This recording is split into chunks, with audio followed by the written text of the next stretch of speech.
Hi, it's me, the storyteller. Thank you for joining me.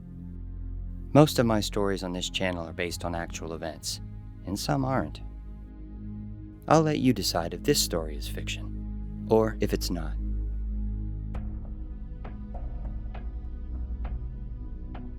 In the spring of 2002, the forests of Tahquamenon Falls State Park became the backdrop of a terrifying experience for two recent medical graduates.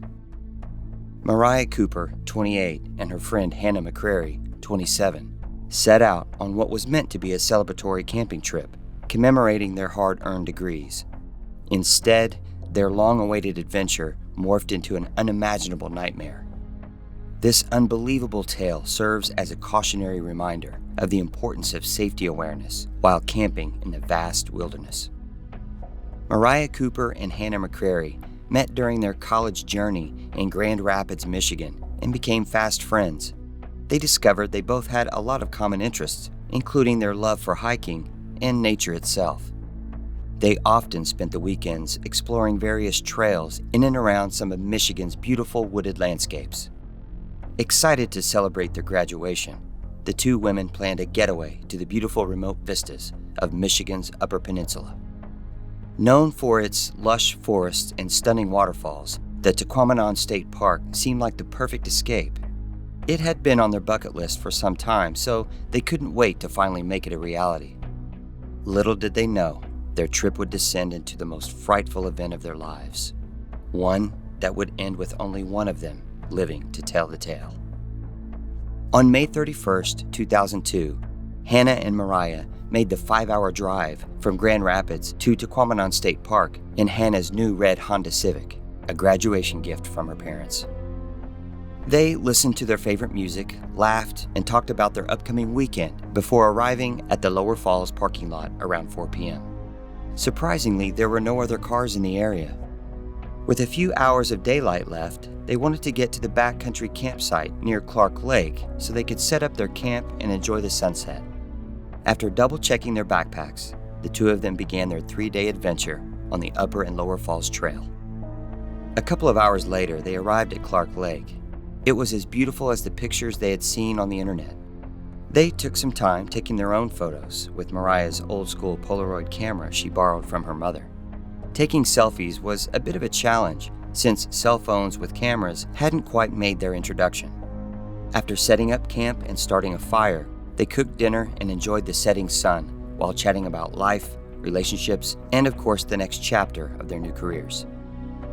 Before they turned in and retreated to their tent, Mariah stepped away to relieve herself while Hannah cleaned up camp and placed their extra food items in a nearby bear box. Both were seasoned campers and fully understood the prudence of using the buddy system, whether in the wilderness or at the many college parties and nightclubs they attended while they were in school. When Mariah was walking back to camp, she noticed how quiet the forest had become and realized she hadn't heard or seen much wildlife since they had arrived. Oddly, she couldn't remember seeing any other people on the trail either. Later, as they nestled in their tent, Mariah zipped the tent closed, commenting on how much chillier it had gotten, then asked Hannah if she remembered seeing anyone else since they'd arrived, but she couldn't recall. They joked about not getting too creeped out of the possibility of being alone in the entire park, as it was unlikely to be the case, being they were on the cusp of summer. To calm any unspoken fears, they talked about the day ahead and the memories they would make before falling asleep. The next morning, the women woke to the sound of the trees blowing in the breeze. It felt abnormally frigid, despite staying bundled in their sleeping bags. Something didn't feel quite right, and when they sat up, they understood why, as their eyes adjusted to a troubling sight. Their tent was completely unzipped. They looked at each other in unison, eyes wide. Did one of them wake in the middle of the night to pee and forget to close it? Hannah quickly stated it wasn't her. She was about to ask Mariah the same thing, but before she could get the words out, Mariah shook her head no. Both undoubtedly recalled Mariah zipping the tent shut before they bedded down. Their hearts dropped to the pit of their stomach when they came to the realization that someone or something had opened their tent in the middle of the night. After getting dressed, Hannah and Mariah sipped coffee and ate granola. They tried to soothe each other's fears by presenting any other possibilities that could have resulted in their tent being opened, knowing in their hearts it could only be the most obvious. Once they packed up camp, they began the next 7-mile leg of their hike, hoping they could forget the unsettling feeling weighing on their minds. For a while, they walked in silence, looking over their shoulders and attempting to stay alert of their surroundings. After a mile or two, they arrived at a beautiful waterfall. The gorgeous view calmed their troubled spirits. They took more photos and tried to forget the morning's events.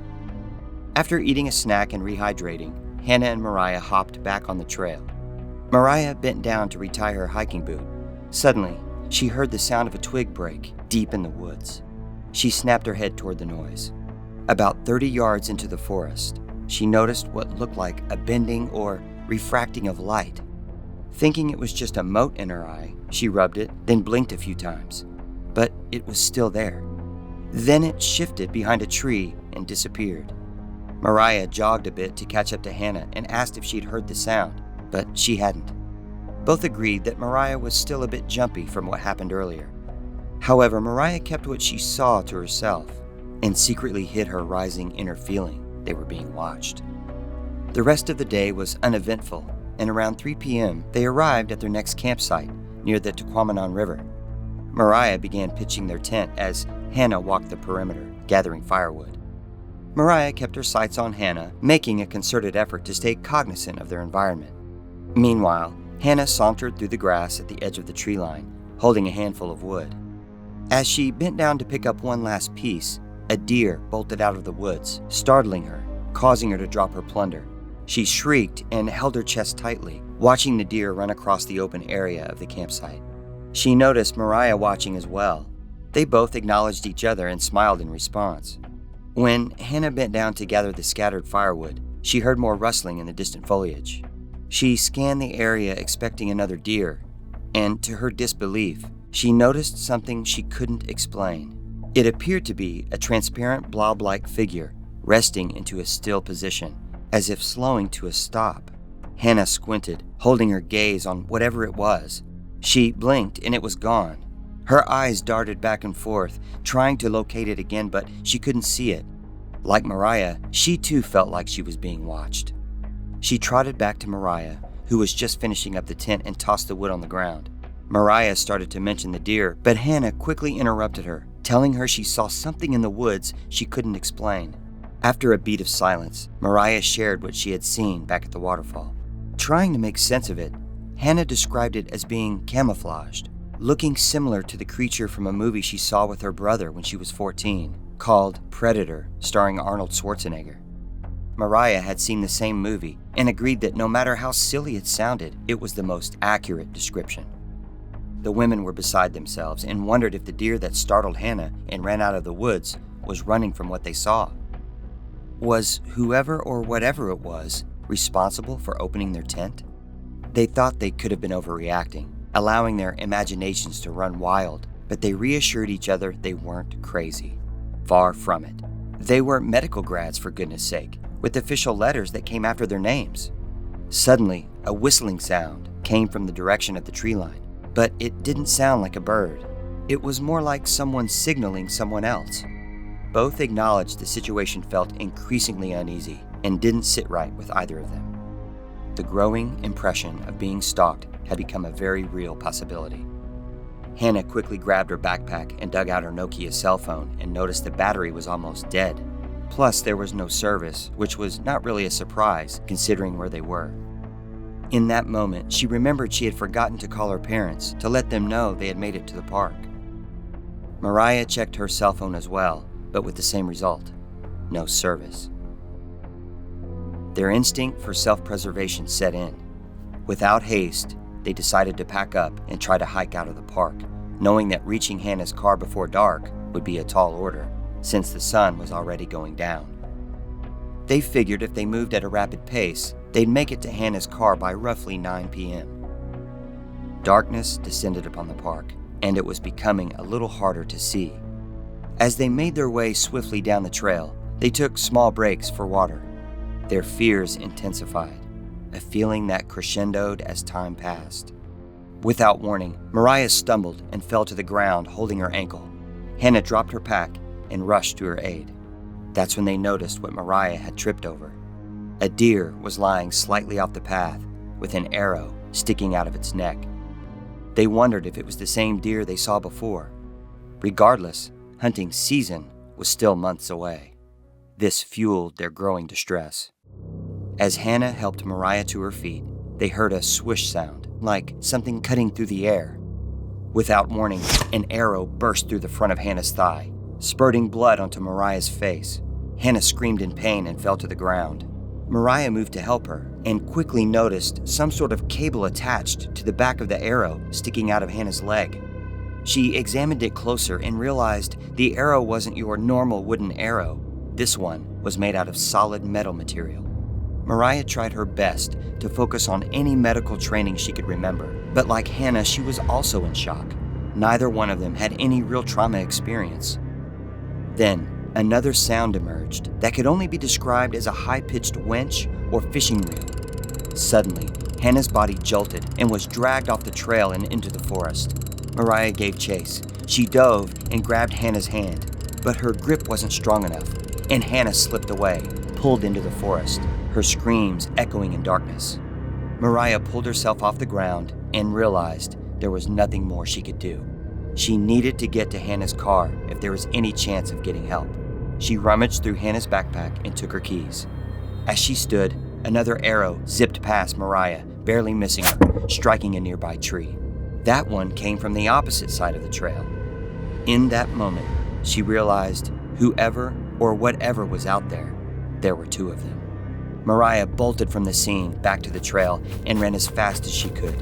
Her survival mode set in, and her adrenaline pumped so hard that she forgot about her ankle.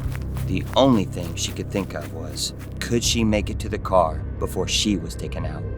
She cried as she ran, thinking of her best friend and the horror that had unfolded. She could hear the whistling she heard earlier that day, but she didn't look back. She ran faster and faster until she could see the streetlight coming from the parking lot. Her plan was to drive out of the park as fast as she could and call 911 as soon as she had service on her cell phone. Mariah arrived at Hannah's car exhausted, out of breath, but also relieved. But her relief was short-lived.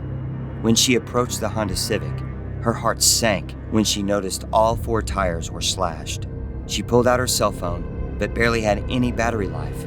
She tried 911, but still didn't have service. Hopeless and out of options, she made the decision to head out of the park on foot. Moments later, a forest ranger approached in a state park SUV. Mariah waved him down and explained what had happened. The ranger took Mariah to safety, and a massive search for Hannah was immediately launched. State, local, and federal authorities were involved. Mariah and Hannah's family arrived the next day, but authorities kept them out of the search area to prevent the search and rescue dogs from confusing their scents. Mariah returned with investigators to where the women were attacked and was able to point out the tree with markings of where an arrowhead piece had been pulled from the bark. Unfortunately, the dead deer she tripped over could not be located.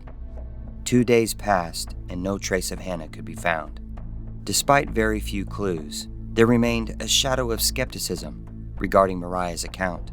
Authorities could not locate any other evidence of the person or persons whom she claimed had stalked them, leading some to question the validity of her story. That a figure, dressed in camouflage that resembled a creature from a sci-fi film, hunted them like animals. Mariah knew it sounded crazy, but she was consistent in her story. A few weeks later, back home in Grand Rapids, Mariah was going through her backpack and pulled out the Polaroid photos her and Hannah had taken before their trip turned for the worst. As she flipped through them, she cried at the thought of her friend being taken, being pulled into that wooded abyss. Studying one of the selfies they had taken by the lake, she noticed something chilling in the background. It was what appeared to be the camouflaged figure crouching near the tree line. She submitted the photo to authorities, but according to investigators, they shrugged it off as a lighting artifact of the lens due to some overexposure in the picture. In October, only 4 months later, a middle-aged couple was hiking off trail with their English Springer Spaniel into Quamanon State Park. During their hike, the dog began sniffing and barking at some underbrush in a clearing where they had stopped to eat lunch. The couple went to see what was causing the dog to react in this way, and when they inspected the area, one of them stepped on what sounded like metal. They wiped away some of the dirt and leaves and discovered a metal door with a handle. They lifted the door and swung it open, revealing a grisly sight. It appeared to be an abandoned man-made bunker, roughly 7 feet deep. The couple marked the area, left the park, and called the sheriff. Authorities arrived and conducted a thorough investigation. What they uncovered not only validated Mariah's story, but it would haunt those that visit the state park for years to come. The underground bunker contained 5 human skeletons hanging on the walls, displayed like trophies, an extremely disturbing sight that rivaled the scariest of horror films. Even more puzzling were 2 military-grade ghillie suits fashioned with diamond-shaped mirror pieces covering them from top to bottom. When the suits were examined, they appeared to be very well designed and looked almost invisible to the naked eye in almost any environment, again confirming what Mariah perpetuated. In addition to the suits, metal arrowhead pieces were collected that matched the markings in the tree, near where the incident had taken place and exactly as Mariah had described in her statements. When the coroner's office studied the skeletal remains, they were able to identify 3 out of the 5 corpses. Sadly, one was identified to be that of Hannah McCrary. Due to the extreme decomposition of the remains, causes of death were undetermined. The families didn't know how to process the horrifying news. As for the other 2 Jane Does, they continued to be a mystery. Those close to the investigation asked the questions: were the suits constructed by a secret military program in which the women became unwitting participants in a dark black ops experiment? Or were the perpetrators just a couple of criminally insane individuals playing a sick game of hunting human beings for sport? Whoever stalked and hunted Mariah and Hannah in Michigan's Upper Peninsula was never found, as the case has remained open until any new leads emerge. Hannah McCrary's family erected a memorial in her name and the others who were lost in the Tequamanon State Park. Mariah visits the memorial every year with Hannah's family on the anniversary of their fateful trip to remember her best friend and the wonderful memories they shared. If you enjoyed this story, please consider subscribing to the channel. Give it a like, a comment, and maybe a share. But if you didn't like the story, maybe share it with someone you don't like. In any case, I'm glad you stuck around to the end.